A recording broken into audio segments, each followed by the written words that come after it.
जिसको भी लगता है मेरा खून ठीक नहीं है या मेरे ब्लड के पैरामीटर बिगड़ते हैं, पोटेशियम, सोडियम, मैग्नीशियम मेरा ऊपर नीचे होता रहता है, तो 10 कड़ी पत्ते, कितने? 10 कड़ी पत्ते चबाने हैं, लेकिन आराम आराम से चबा चबा के खाने हैं। और खाने में पुदीने की, धनिए की, कड़ी पत्ते की चटनी आंवले के साथ, ये शुरू कर दो। नियम बना लो, चटनी दोबारा से शुरू करो, पुरानी आदतें।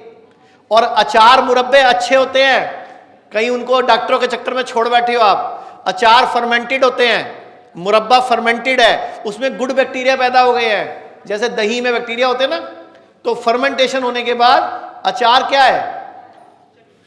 आम का अचार देखा है? आम का अचार किससे बनता है? अम्बी से। अब अम्बी पूरा साल आती है क्या?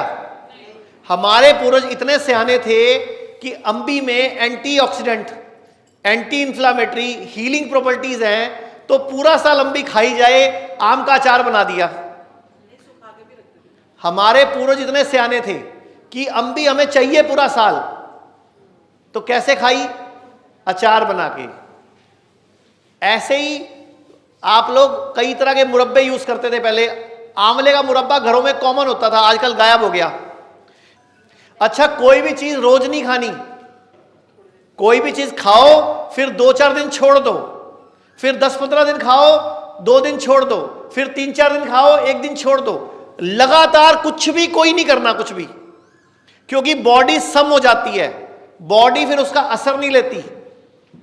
अगर आप चाहते हो ना आपकी बॉडी पे असर करे ये चीजें, तो लगातार नहीं खानी।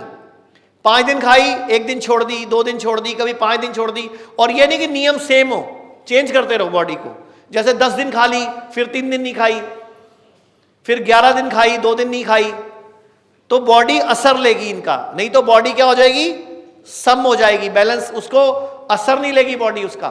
इसीलिए जब नवरात्रे आते हैं तो आप प्याज लहसुन छोड़ देते हो। हमारे पूर्वज बहुत सियाने थे, क्योंकि लहसुन क्या करता है? आपकी बॉडी की ब्लॉकेजेस खोलता है। प्याज भी बहुत अच्छा होता है, लेकिन हमारे पता नहीं क्यों उसको धर्म वरम घुसा दिया और सारा सिस्टम खराब कर दिया। इसीलिए जब पहले पूरे टाइम, पूरा साल गेहूं कोई नहीं खाता था। आप याद करो, गेहूं जब आता था घर में ताजा, तो उसको ड्रम में भर देते थे। पहले पुराना करते थे, पुराना होने के बाद थोड़ा सा निकालते थे हफ्ते का, फिर उसको भिगो के रखते थे 2 घंटे, फिर सुखाते थे, फिर पिसवाते थे 1 हफ्ते का। लेकिन आजकल आप पिसा पिसा आटा ले आते हो, वो ताजे अन्न का होता है। आयुर्वेद में क्लियर वर्णित है, नव अन्न नहीं खाना होता, मतलब ताजा अन्न बॉडी को नुकसान पहुंचाता है। और गेहूं पहले पूरा साल कोई नहीं खाता था।